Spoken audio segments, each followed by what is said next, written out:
Hello, everybody, and welcome back to Writing the Rapids, the show where I, Joe Bielecki, talk to writers about writing. Very often, those writers have been recommended to me by writers who have previously been on the show. In the case of this month's guest, Ben Niespodziany, he was recommended to me by Laura Paul. If you like this episode, go back and listen to that one, and if you liked that one, make sure you stick around. Ben is a Chicago-based writer, educator, curator, and folklorist, the author of 2 books. His writing has appeared in Indiana Review, Booth, Bennington Review, Conduit, Fence, and elsewhere. Along with hosting the Neon Night Mike reading series at the Whistler, he recently launched Pajama Press, with its first release, a book of poetry by Keek Araki Kawaguchi, out now. You can find more at neonpajamas.com. Before we get into my conversation with Ben, I'll remind you can help out the show in a couple of different ways. Patreon.com/NoisemakerJoe. For just $2 a month, you can get these podcasts a little bit earlier than everybody else. You can toss me a one-time donation over at paypal.me/NoisemakerJoe, or you can buy my book. It's called Tired, and it's very good. Without spending any money, you can signal boost, repost, reshare, re-comment. I say that because I want you to do those things multiple times. Tell a friend, and then retell a friend to make sure they've actually listened to it. All of those things are greatly appreciated. Now, without further ado, let's get into my conversation with Ben. Last month, I think it was. It kind of feels like every episode I did I just did last month. It's weird when I'm like, I feel like I just talked to this person, and it was like 2 years ago. Last month, I'm willing to put money on it, I talked to Joe Koch, and I talked to him about how the word surrealism, the term surrealism and the word surreal to describe somebody's writing felt more true to my definition of it when reading his writing than most of the time when surreal is bandied about. It feels often like surreal is a more fancy way of saying weird without and therefore you sort of lose the like historical context of what surrealism in art means and looks and feels like and the process. And in No Farther Than the End of the Street and Cardboard Clouds also felt surreal in that like correct historical sort of way. Not in the way that Joe's writing is, because his is obviously horror and yours is more lighthearted. And I saw at the end of No Farther Than the End of the Street, you mentioned Leonora Carrington, and I'd be damned to find other painters to associate with, because my interest in surrealist painters, insofar as I have one, is largely the darker ones. But like even his last name is Kush, Vladimir Kush, has very sort of whimsical surreal paintings where these things like melt into each other, and lots of nature in it too.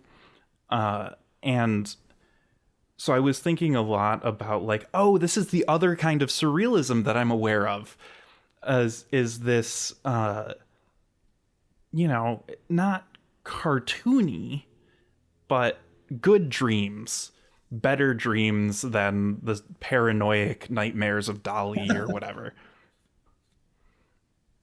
Yeah, I almost feel like, when you say cartoony, I think that's closer to what I kind of grew up on and where the inspiration comes from. When I think of like influences and writing into surrealism, I definitely wasn't learning from like the canon and the greats. I think I was watching Ren and Stimpy and The Mask and Animaniacs. And I think those early, cartoon Saturdays largely influenced what I do now. And I think I'm much more interested in, somebody waking up in the morning and they sprout a third arm or their head falls off and rolls down the stairs than something more like the Dadaist movement, which I feel like is just like throwing words onto a page and having it be very like whimsical and wild and not really making much sense. Whereas I feel like my stuff is a slight tinge of surrealism, introducing it or it added into like what my normal day life might be.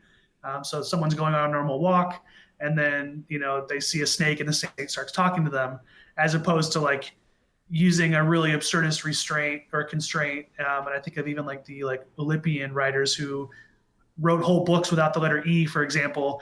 And I feel like a lot of these like absurdists, surrealists, Dadaists is kind of all lumped together when I think about my history, but I'm not that educated in that world.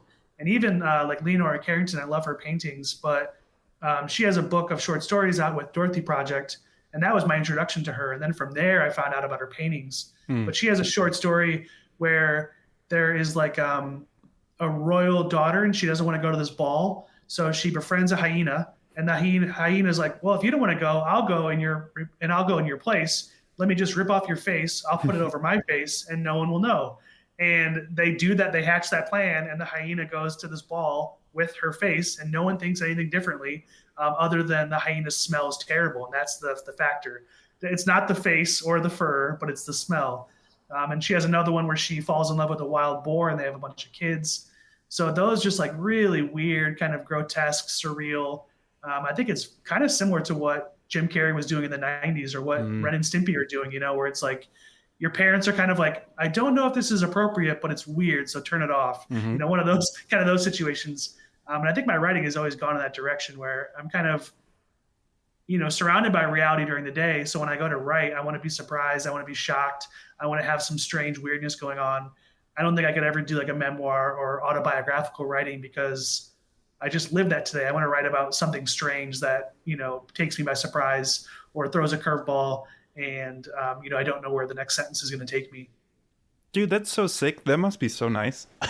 That must be so great. I say that like very genuinely. Like, that must be great. That must be so cool. Just embrace the strange. That's kind of my motive. The weirder, the better is another one. Yeah. The very early days of this podcast, there was a lot of me trying to grapple with what people meant with the term bizarro. And I think I finally kind of got it with Rick Claypool's Skull Slime Witch Tentacle War. I said it wrong. That one. That one right. That just came out. That sort of like, again, Ren and Stimpy, if they didn't have to or weren't trying to make it for kids, sort of thing. Right. But yeah, most of Nickelodeon for me growing up was either explicitly told to me by my parents that I could not watch it, or felt like something I shouldn't be watching, and so I prevented myself from watching it. Right. Rugrats and I don't know, just so much of that time on that channel particularly was like, it was like MTV for kids, kind of, almost. Right. Yeah, even like Rocko's Modern Life is like, some of those, I tried rewatching them recently, and some of the clips are just very strange. And yeah, the fact that was being fed to 7-year-olds, 8-year-olds, 10-year-olds is so fascinating. Yeah. Ren and Stimpy was the only one that my parents were like, you can't really watch that. We think it's too weird. But all the other ones were fair game. And I think Rocko's Modern Life was equally as strange. I think Animaniacs was equally as bonkers. Yeah, even some of the sketches from like All That, which is basically like SNL for kids, like they were so surreal and so strange and just like slapstick chaos. There was rarely a narrative. It was just goofy, and it was almost just playing with stories and making kids' brains melt. I don't know. I loved it. Yeah. YouTube needs a defunct land, but for Nickelodeon. Right. That needs to happen. I also want to note, especially with No Farther Than the End of the Street, that it's like very tender and sweet too. Which that book seems to sort of be like about domesticity and about you and your partner, and just with that layer of fantasticalness thrown on. That I don't feel like I see much, which is not to say that it's not out there. But I personally don't encounter it very much. And it's it was like very nice to read it. I read Cardboard Clouds first. I'm not sure why. I normally read chronologically when people send me books or when I prepare for this podcast. For whatever reason, I read reverse chronologically. But it was kind of cool to go from Cardboard Clouds to No Farther Than the End of the Street. To go into this, to go from this very abstracted, conceptual, plays inverse adjacent sort of thing to I love my wife, but there's a whale on the front lawn too. Yeah, I feel like it's interesting that yeah, reading them in reverse is really fascinating because I feel like the overlap is very high. I think I wrote both of them around the same time.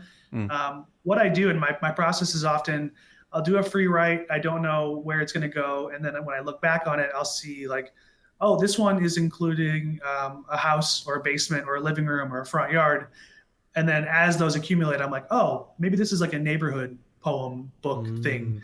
And then during COVID, it really helped me kind of look at all these folders and see where the themes were. So because I had all that downtime and I wasn't really writing because the world was so messed up, I was able to actually go through a lot of those first drafts that I would have never otherwise done much with. And that led to me being like, oh, I have 80 circus poems. I have 60 poems that start with on stage and they're these little plays. I have these other ones that take place in someone's home and they deal with a partner or a husband and a wife. And I started to kind of piece all of those together. And from there, when I kind of have those, when I see that through line, I don't think I do that when I do those first drafts, but when I do see that through line, then I kind of get in the conceptual framing. So I think, okay, this is only going to be on one neighborhood street. This whole book is only going to take place in the front yard, in the backyard. If I really want to include something, I have to have it be thematic.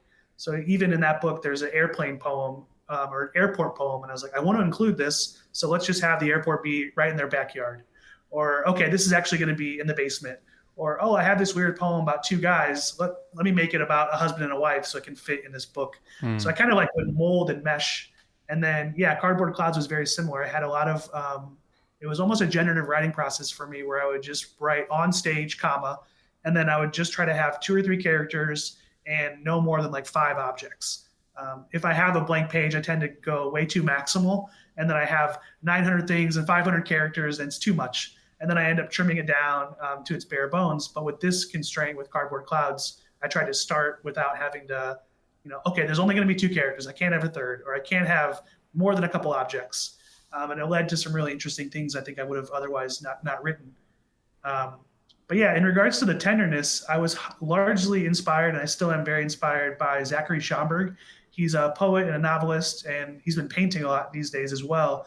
And his poems are very, it starts out weird, and then you're crying by the end because your heart is full. So he definitely he's a master class in kind of blending that tenderness with the surrealism. And he has a novel called Mammoth. It's the only novel that he's written, and that is like such a good book, one of my very favorite novels. And it's basically like one long poem. It's like a fairy tale, a fable.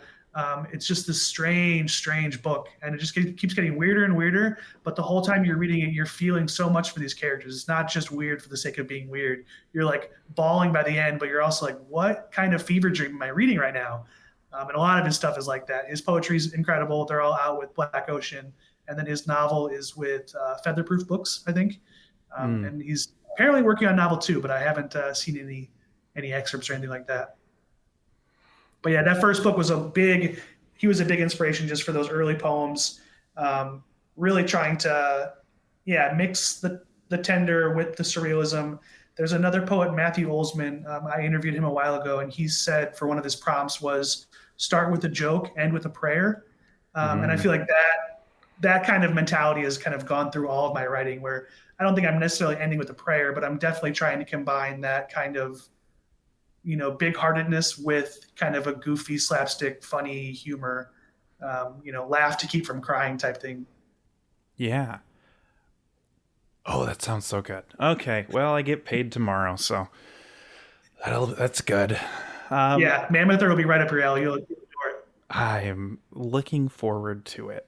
I want to quick go back to what you were saying about assembling these books, because it almost seems like how I imagine writers in a writer's room for a TV show have to do things. And there is an element of serialized television, how I imagine it works, that is very interesting to me, in how easy it is to fail, but also how, the constraints informing creativity sort of thing. Like, particularly season 2 of Twin Peaks, where David Lynch is off doing Mulholland Drive, and you have these writers who are like, oh, what is going on here?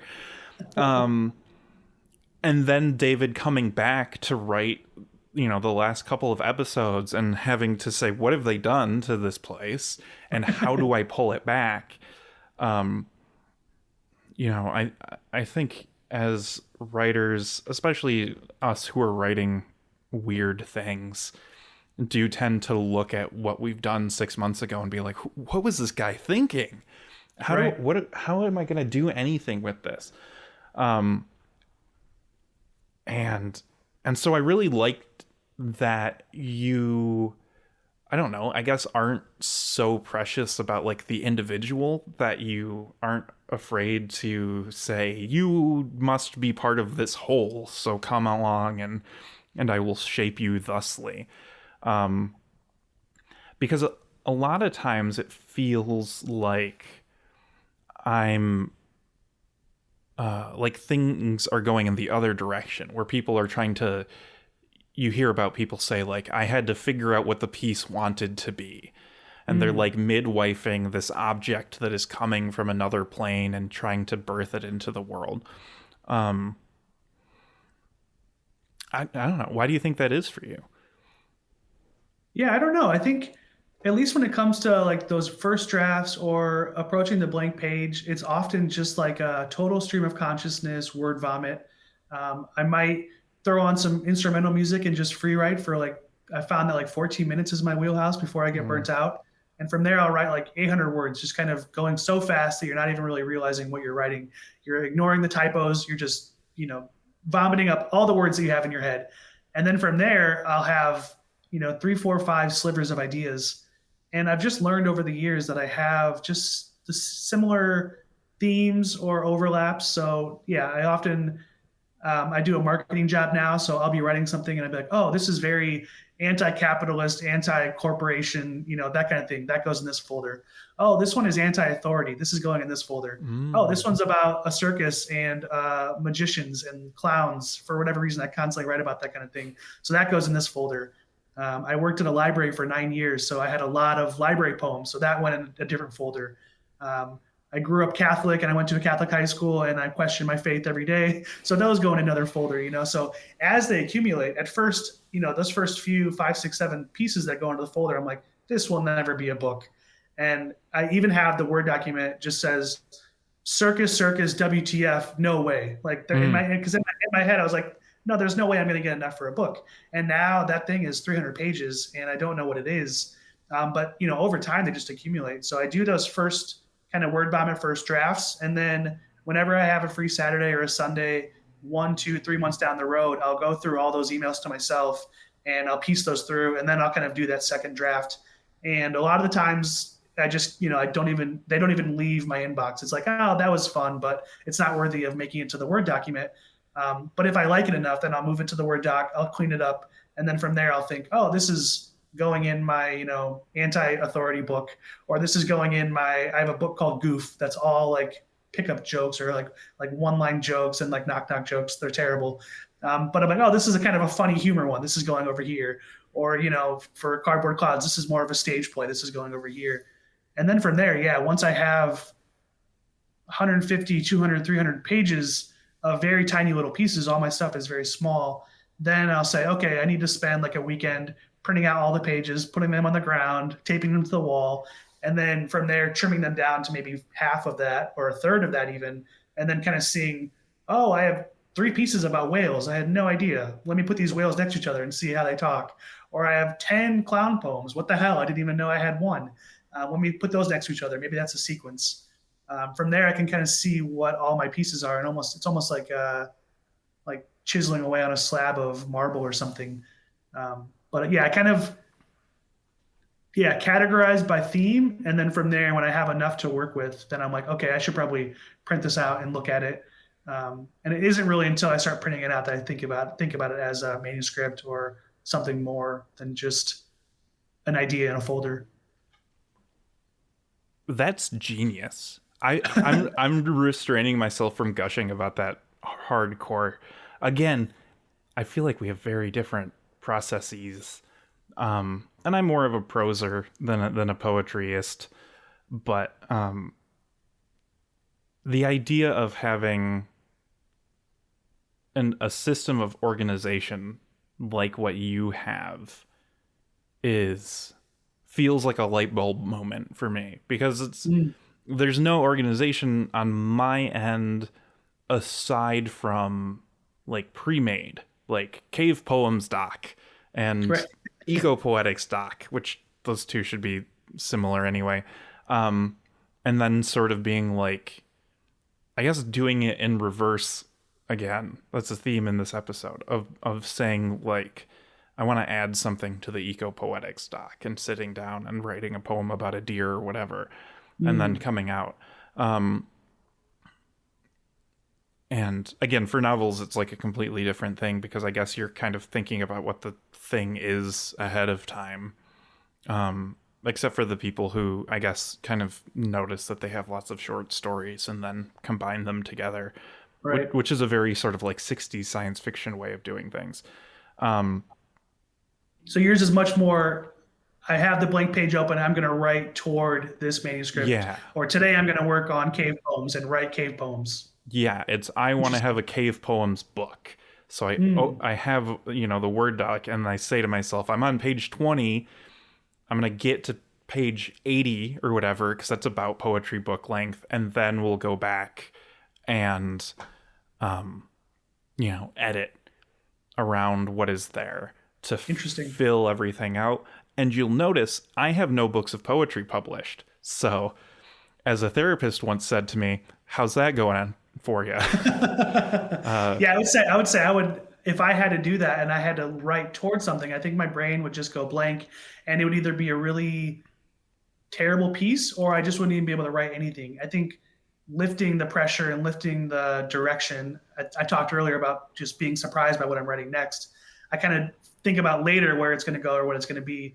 But if I woke up one morning and was like, I'm going to write toward my circus book, I don't think I'd be able to write any good circus poems. But with that word vomit stream of consciousness, if a circus thing pops up, I think it just feels much more exciting for me, because it's shocking, as opposed to today I'm going to write about a juggler, and then I'm just going to write like 5 really bad juggle poems that don't even make it to the next step.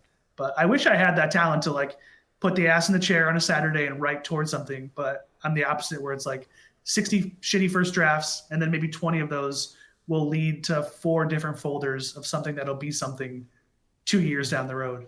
For sure. And again, I think it comes for me from this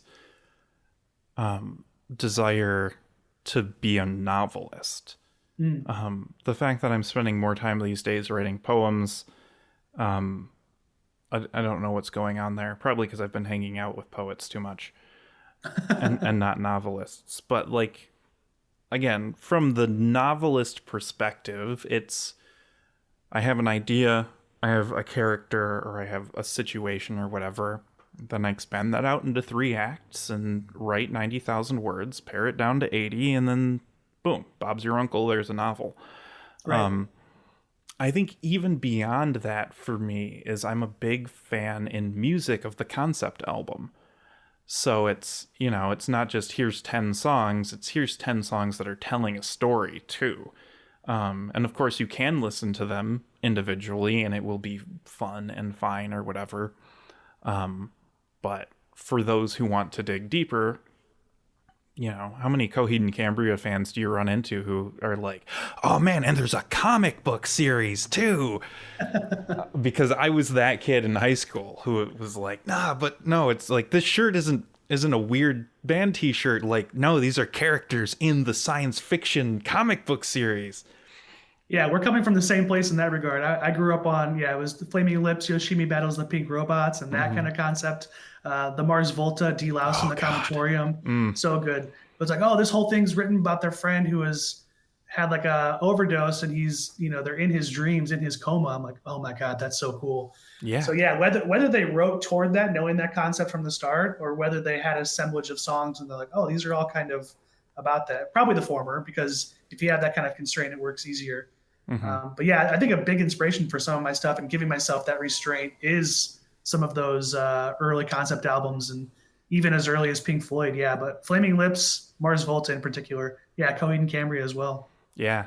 Man, prog rock is so good. Like, yeah, my dad was a big Genesis and Pink Floyd guy in my Nice. childhood too. So like unknowingly I grew up around The Wall and Right, Lamb right. Lies Down The on 14-minute songs. Yeah. Yeah. Yeah. I still think like 7.5 minutes is the perfect length for a song. I think that that's right in the pocket. Right. Yeah. So it's fascinating, to to come across someone who works so differently from the way you do. Especially for me, where like I don't know, I don't talk to a lot of people and I don't talk to a lot of writers. But that's in my personal life. Aside from the ones I talk to every day, I don't talk to a large number of them. And the people who I do talk to every day don't write novels. So yeah, I'm just really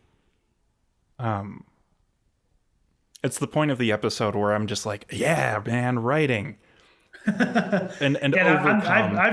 I've tried the novel, and I am the opposite. Yeah, I find it so daunting. I am unable to put anything in a certain direction. It's all just like the closest I've come to a novel has been like a novella in prose poems, or a series of vignettes, or snapshots that write toward a theme. But like the hero's journey and the 3 act structure, I think I would struggle so much with that, just because, I mean, I watch so many movies and I read so many like procedural books, and I know that structure. I know how it works. But every time I've tried, I'm just like 100 word paragraph. And I'm like, oh, that was fun. Let me write something completely different next. The idea of 60,000 to 100,000 words toward one thing, like I envy those good novels. And when I read them, I'm like, I have it in me. I can figure this out. But then I go to the page, I'm like, oh, I don't have it in me. I can't figure this out. It's such an interesting, it's so formulaic, but it just overwhelms the hell out of me. It's the same thing for me and listening to music versus trying to make music. Like even listening to like punk songs, it like as soon as I try to break it down on a guitar in my room, I completely lose it. I completely lose it. It was like when I was really into StarCraft 2 and I would watch professional StarCraft 2 players play. And I'd be like, "Oh, he made a mistake there. The stalkers need to go, that way and flank them from this way." And then, the second I sit down to play, my fingers are hitting the wrong hotkeys and I Right. completely forget my build order and all that. Is this And the first podcast to connect punk music to StarCraft 2? I hope so. I hope so. And if it's not, don't tell me. Yeah, I love that parallel. That's funny. Yeah, it has to do with, I another thing I've noticed. I've been talking to my wife about this because we watched the newest season of White Lotus, Yeah, and I watched it too. no spoilers, but there is in every episode a recurring thing that is brought up, and it's small, and it's so based in the characters who are discussing the thing that it feels innocuous, but it's there so much that when it became a big moment at the end, I said, "Oh, I should have seen that coming." And my wife likes mysteries and true crime and Agatha Christie and stuff like that, where I feel like less so for true crime, where I feel like the point of the engaged audience member is to try to figure out what's going to happen before it happens. And I'm very much a like living in the thing as it's happening. Yeah, I'm just like you in that regard. And I've started to get self-conscious about that. About like, am I not engaging with it in... I'm trying not to say like in the way that I should or in the best way or in the correct way, because there's been enough... I know who listens to the show, and I know the type of work that I'm talking about on this show, that like the answer is like, that's not... You shouldn't ever question that. There is no best way to watch The White Lotus or whatever. But on the other hand, I think while I agree with that, I do think it is worth every now and again kind of reevaluating the way that you consume things. In innocuous ways, like, oh, should I have seen by episode 4 that this was going to be a thing in White Lotus? Or in more important ways, like, should I really be spending 6 hours a week watching leftist video essays? Is that the best use of my time? Yeah, like, am I picking up on those curiosity seeds, or am I not even noticing? Yeah, I had the same thing. And another one that comes to mind is that movie, The Babadook, which everyone said was so scary when it came out. I watched it. I liked it. And I remember talking to somebody and being like, oh, that was it was an interesting movie. I hadn't really seen Australian horror before. And someone was like, oh, The Babadook is totally a metaphor for her, like, mental illness and depression and her grief. And I was like, oh, I didn't pick up on that at all. I just thought it was a good movie. I'm not, so rarely am I looking deeper. I'm not thinking about, oh, what does this really mean? What's this? Is this a hidden message for something else? I just usually think, oh, that was a cool movie. I'm rarely thinking like, oh, the glass of water stands for, grief or depression, something like that. So very often I'm like, oh, there were some really cool scenes. I like the cinematography. The story surprised me and I was entertained. But yeah, rarely am I like ready to do a deep dive, long form Substack essay on the movie. Yeah, absolutely. And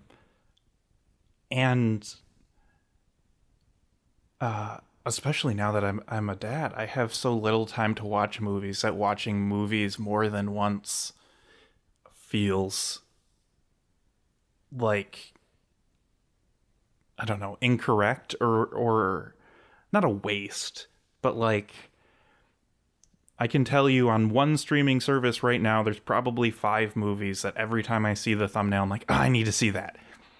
And back when I was watching lots of movies, back when I was watching 200 movies a year, I wasn't rewatching movies because I was like trying to see all of the movies. Right. But I do find that when I do rewatch movies, it is easier to whatever. Or when I see a movie knowing, like The Substance, I was kind of like, I went into that ready to do a feminist critical analysis of The Substance, and came away, I think, non sequitur, with very different conclusions than everybody else, because that seemed much more like a movie about substance abuse and addiction than it did about like society not valuing middle-aged women enough. But I also told myself I wasn't going to watch or read anybody else's analysis of The Substance, so I won't burden it with anybody with mine. It's a fun body horror movie. You should see it. Right. There's no hidden meaning at all. Demi Moore is great, and let's ignore the fact that she's doing Royal Match commercials on my Words with Friends ads. Let's ignore that entirely. Yeah, the same thing with some of my writing. I'll read something or I'll share something with my wife, and she's not a poet or a writer, and she'll say, what does that mean? Or what was this even about? I have one piece where someone's opening a safe and there's a turkey inside, and then they open the turkey and there's a safe inside, and they open the safe and there's a turkey, and kind of just going down this rabbit hole. She's like, what does it mean? And I'm like, I have no idea. I don't know. I'm rarely writing stuff and thinking, oh, the turkey is a metaphor for whatever, the safe is a metaphor for locked up aggression. It's nothing like that. I'm just kind of, like I said earlier, I'm just trying to surprise and shock myself. But so rarely do I even know what my own stuff is about. And if it's open to interpretation, I think it's all the better, because rarely am I trying to say like, and that's the way it was. They lived happily ever after. Usually it's like some open-ended weird visual, or I'll say, and over to the left, a kid is, hitting a tree with a stick. And you're like, what the hell is even going on?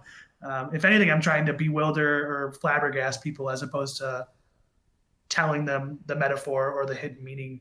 Because I rarely even know myself. Yeah, absolutely. I like something I said once on the show that somebody else responded to. So it's one of the only things I remember saying is, I like it when other people read my work so I know what's going on with it.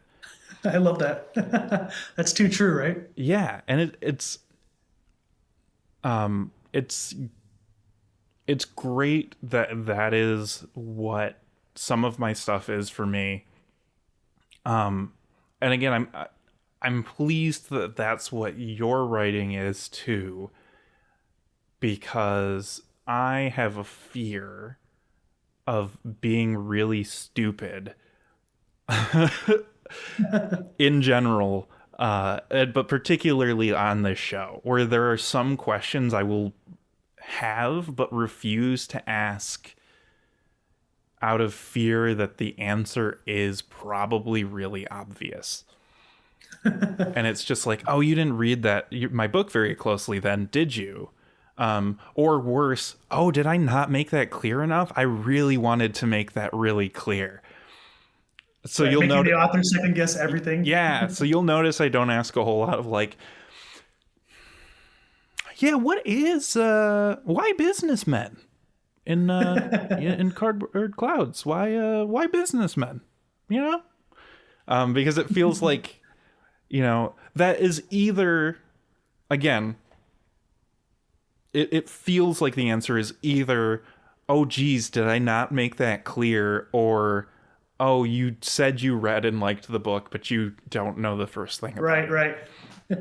Yeah, whereas the answer to that question is, I don't really know. I think I was trying to make the most like general masculine character, but I honestly have no idea why I even had that character be businessman. Yeah, and so often I have no idea what the hell I'm doing. Just trying to entertain myself without thinking too deeply on it. Cool. Okay, we're going to transition now. I think that's a great place to... That's perfect. It's a good place to stop. You have started a press. Yes. And again, as I said off the air, I'm Polish, but not that Polish. Would you say the name of your press? Yeah, it's Pajama Press, and which is pajamas in Polish. And my last name is Niespodziany. And growing up in northern Indiana, middle of nowhere, I had, everyone, and I guess everyone I come across with, largely even in Chicago, have trouble pronouncing my name. And one of my friend's dads in middle school had no idea how to pronounce my name. So he just started calling me Neon Pajamas because he thought that's close enough. And he started even using it as like a curse word when he was playing golf. Apparently, I heard that like that's fantastic. He would like miss a putt and be like Neon Pajamas. So that was like my first AOL username. That was my first like MySpace handle. I mean, it's been my like moniker online ever since. I always thought that was so cool. And it was just easier to say than Niespodziany, which no one knows how to pronounce. So kind of riffing off of the pajamas and Neon Pajamas, I was just trying to see at first I was like, oh, I'll just call the press Neon Pajamas. But then I was like, no, I want to have something different. I want to have it be its own unique thing. And I was just looking on Google Translate and I was like, I wonder what pajamas is in Polish. And it was just pajama. And I was like, that's so nice, and it can be, pajama. People have also said like Pajama Press. And someone I ran into at a bar in Chicago, oh, you run that Pajama Press. And I'm like, that's awesome. Like if you pronounce it like pajamas, that's awesome. So it's really just kind of like a sub umbrella, I guess, of the Neon Pajamas cinematic universe, for lack of a better phrase. Cool. So what? I want to say this with like 4 different tones at the same time. Why start a press?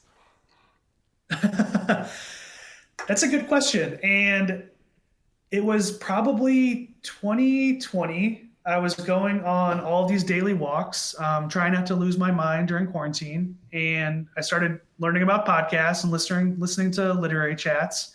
And I really like this writer, Joanna Rocco. She has a bunch of books out with like small presses like Tarpaulin Sky and Dorothy Project.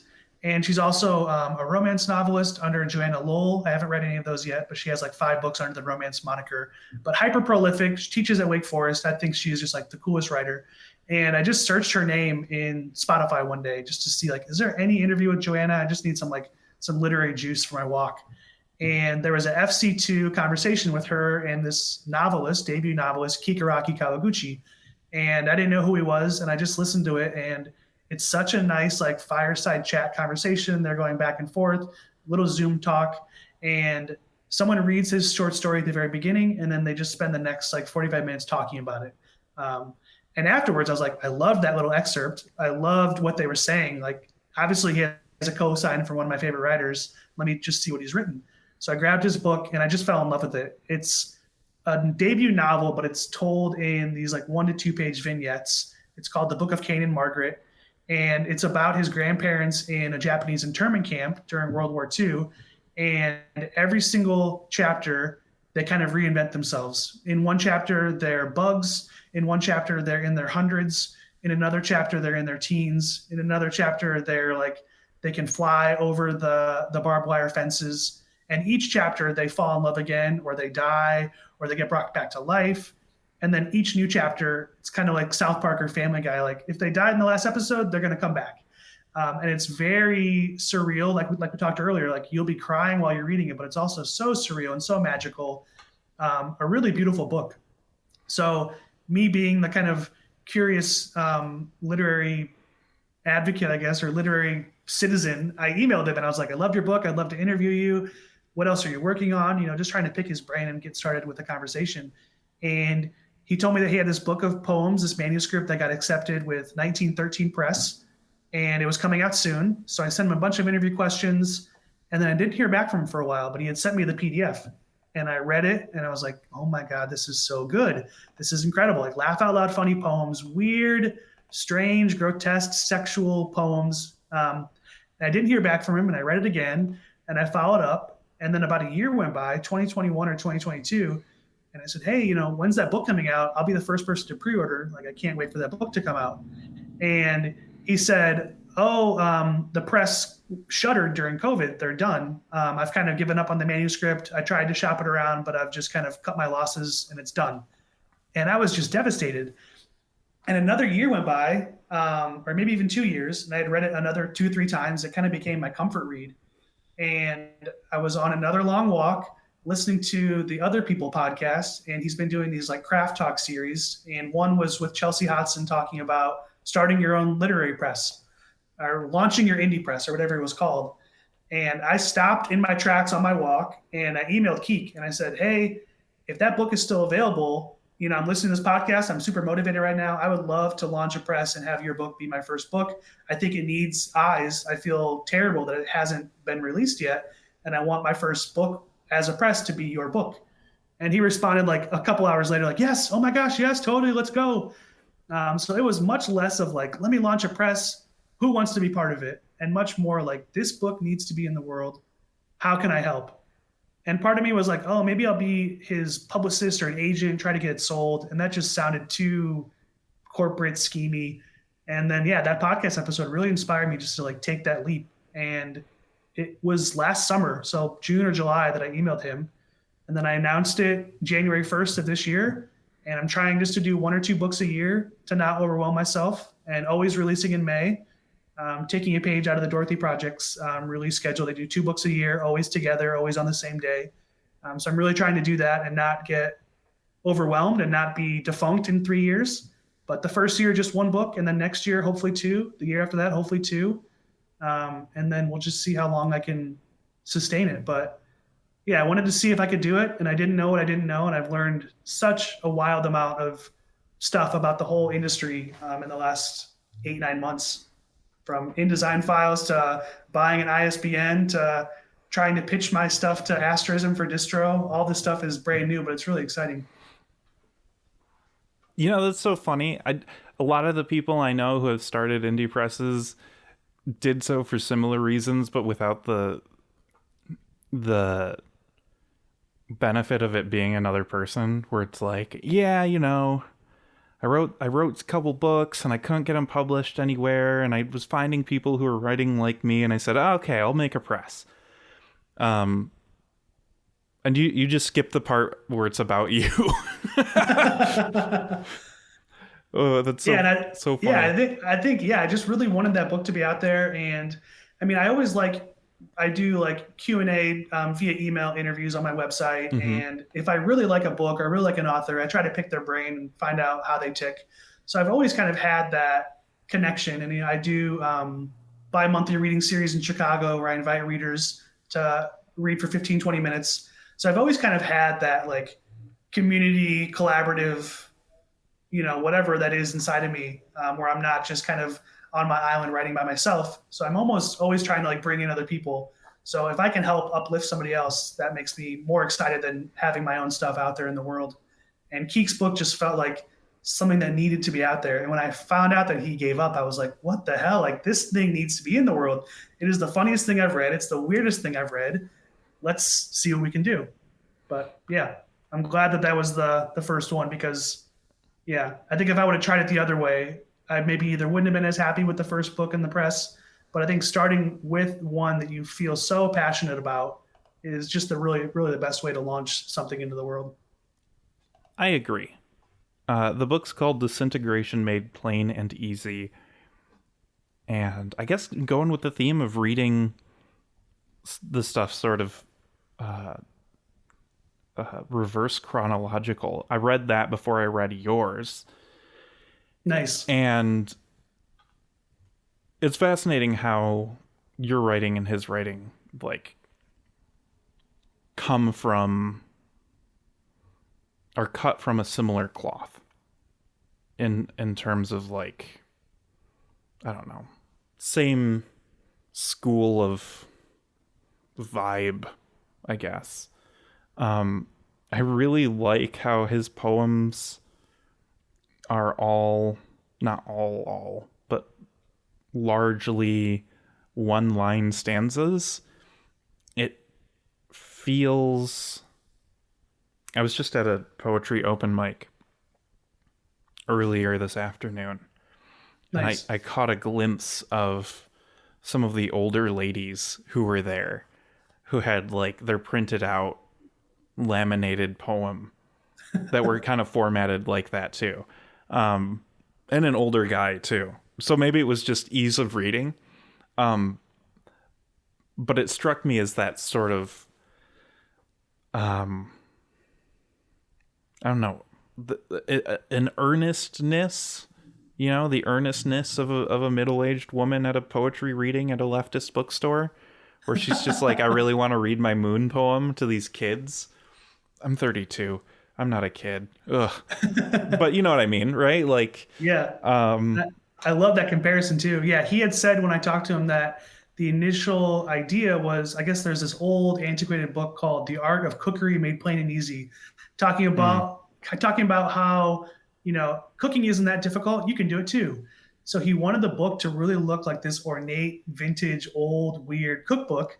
And then you open it up and it's all like weird, grotesque, getting naked poems, So like very off-putting. I've kind of pitched it a couple times as like R-rated Shel Silverstein or something like that. But on the surface, like you said, it looks very traditional and just like traditional poetry. But then you bring in the illustrations, you bring in the actual content in the books, and it's just the weirdest stuff you've ever read. But on the surface, it looks very... Yeah, I thought the cover reminds me of a book like the Book of the Dead, like Indiana Jones might find this book. Mm-hmm. But he really wanted to be, like an 1800 cookbook for like how to teach your wife how to get in line, like some old school stuff like that. But then you read this book and it's just about like deep vulnerability and uncertainty and Nicki Minaj lyrics, just like the weirdest stuff you've read. The Nicki Minaj poem is a great poem to sell the book with. Right. I think it's super funny. I also like the recurring about the author sections. Oh, I love that too. That happen.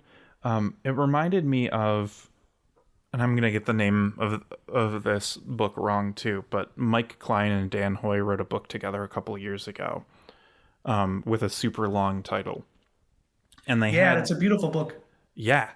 And the I don't know, title page is kind of in the middle or near the end of the first third, Right. because they said that they like how in 80s movies the title screen doesn't show up sometimes until like half an hour into the movie.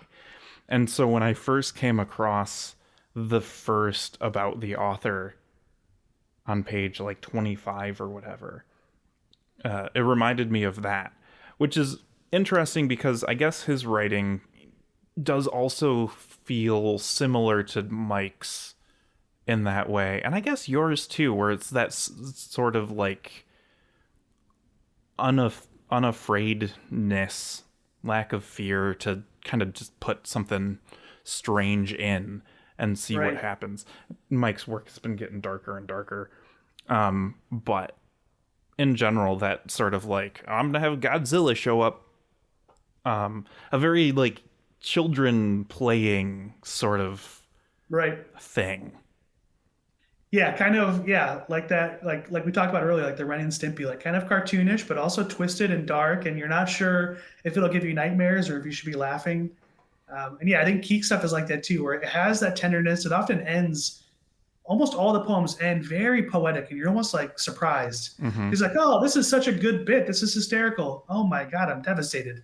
You know, he kind of takes those turns. I certainly try and do that, but I feel like he maybe gives himself even less rules. I don't think I necessarily give myself rules, but I think with my writing, I often find an image and I kind of stick to the bit. And I feel like his pieces, it's like a long, winding ramble and you don't know where it's going to go. And I've tried to write like that, but I have a lot of trouble as like that kind of stream of consciousness. But he'll throw in 60 ideas into a 2-page poem, whereas mine's like, oh, I got this cool visual. I'm going to have it be a 100-word prose poem all about this one visual. Maybe starting at the same place, but ending in very different locations. Yeah. Yeah. And I mentioned earlier the painter Vladimir Kush, who does those surrealist paintings where things are kind of melting into each other. One of my favorite paintings of his is it's like the body of an elephant and its head morphs into a tuba. Nice. And is he the one where it's like an egg cracking and it's the sunset or something like that? It's like a big egg. Oh, maybe. And I think the sun is like the egg over easy. Yeah, I think that might be him. Might be Salvador Dali, but I'm thinking that Dali did a lot of eggs, but I did just look him up. Yeah, and it's one of the first ones. Yeah, he's got like the bananas on the hammock. Oh, nice. Where it's like a banana peel rocking a hammock that is also a banana peel, and inside of the hammock is like the berry, the flesh of the banana with a human face. That could pretty much be the first 2 sentences for one of my prose poems. I feel like I could riff off of that for days. Oh, dude, do Vladimir Kush ekphrasis poems. Yes. That would be so sick. Banana hammock. Yeah. You know, hey, guys, if you like AI-generated art, may I introduce you to Vladimir Kush and Beksinski, because the jank of AI-generated images that can be charming is like their whole thing. The like second wave of surrealist painters. It's like their whole thing is that jank. I dread the day, again, non sequitur. I dread the day that Beksinski's work is like being dinged off of whatever comes off after Instagram, because whatever AI they use to take down AI generated imagery because it's against the rules just immediately sees it and is like, nope, get that out of here. that image has too many fingers, go away. And speaking of art, I like the drawings that accompany the poems in this book and Disintegration. Yeah, I think they're really special. They the first book that I mentioned earlier, the Book of Cain and Margaret, his debut novel, also had illustrations from his name is Gao. I'm going to mess up his full name, Gauten Rangan, and they were college like best friends in undergrad, and they've just been kind of collaborating here and there over the years. So he got him to work on a couple illustrations for his first book, and then with this one, he commissioned him just for a couple illustrations. And because the book was on hiatus for so long, he just kept drawing toward this book because it took so long. So it's actually a blessing in disguise, because by the time the book actually came out, there was illustration for every single page. Whereas the 2022 version or the 2021 version, I think there was 6 or 7 illustrations total. So it really gave him the option or the opportunity to kind of just keep going, going above and beyond his commission friend collaboration and really resonating with it. But this same artist has done like 6-story tall installations in the Singapore airport, like light fractal images. He's done like stuff where lights will respond to your hand motions inside of art galleries. He's done a lot of like almost like Jackson Pollock, just like throwing stuff at a paint canvas. If you go on his website, he's incredibly eclectic. He does very multiple styles. And it seems like these line art was almost like a way for him to almost like maybe not a palette cleanser, but almost like a way for him to be like, I'm focusing on this 7-foot tall thing and I need a little break. So I'm going to draw this little weird butterfly and then I'll go back to my project. It was almost like, it probably just was almost like a way for him to kind of just relax and not even think about it. Cause I feel like they come so naturally to him. He's just a naturally talented illustrator. And he generated about 100 of them because of the book. Yeah. I Googled him and I was on the homepage of his website and it's like, is this the same guy? Yeah, super prolific. Like he's been covered with National Geographic, and he's done huge installations in various locations. He lives in LA, and he really helped bring this project to the final finish line, because I was kind of in over my head with the InDesign file. I didn't know what I was doing, and he was really doing a great job of, this is a bleed. This is going to bleed through. We have to make sure this is good.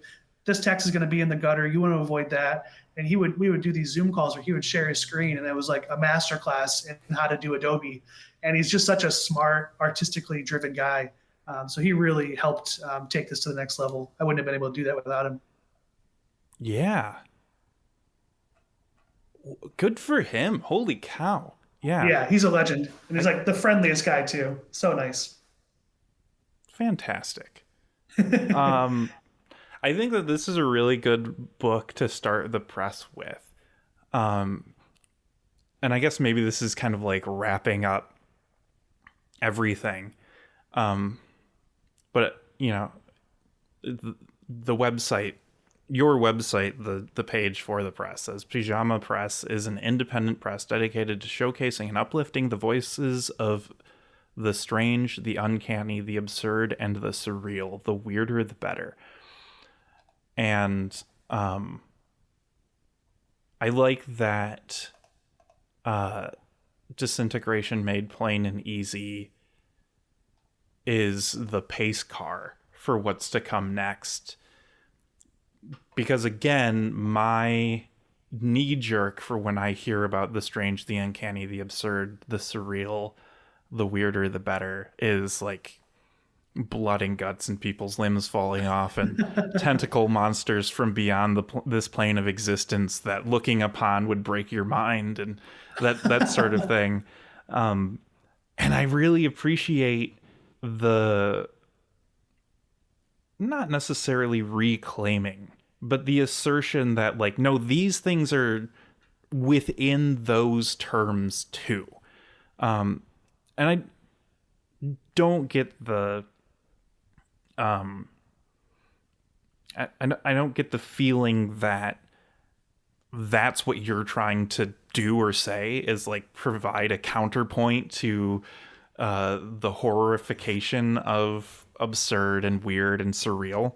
But for me, the guy who's wearing a cramped shirt with a human fly on it right now as we record, it's nice to be reminded and to have somebody give me the permission even to be like, no, weird and absurd and surreal can also mean silly and fun, and not every dream is a nightmare. That sort of thing. So like it can be a weird dream and not keep you up at night. Yeah. So I appreciate it just in that way. Just kind of a general appreciation for The vibe, man. Thank you. Yeah, thank you so much. Yeah, and I don't think, I definitely won't limit it to the style. I think moving forward, like I said, 1 to 2 books a year. But if a really weird, strange horror book comes into my inbox, maybe that's the next one. I think the only kind of constraint that I'm having is I love a book under 200 pages. So I think that might be at least like the first 10 will probably be just like slim. But whether that's a novella or a book of poems or a book of flash fiction or whatever it may be, splatter punk, whatever, I think as long as it's weird, I think that's kind of my only rubric. Weird and good, and ideally, yeah, novella length or shorter.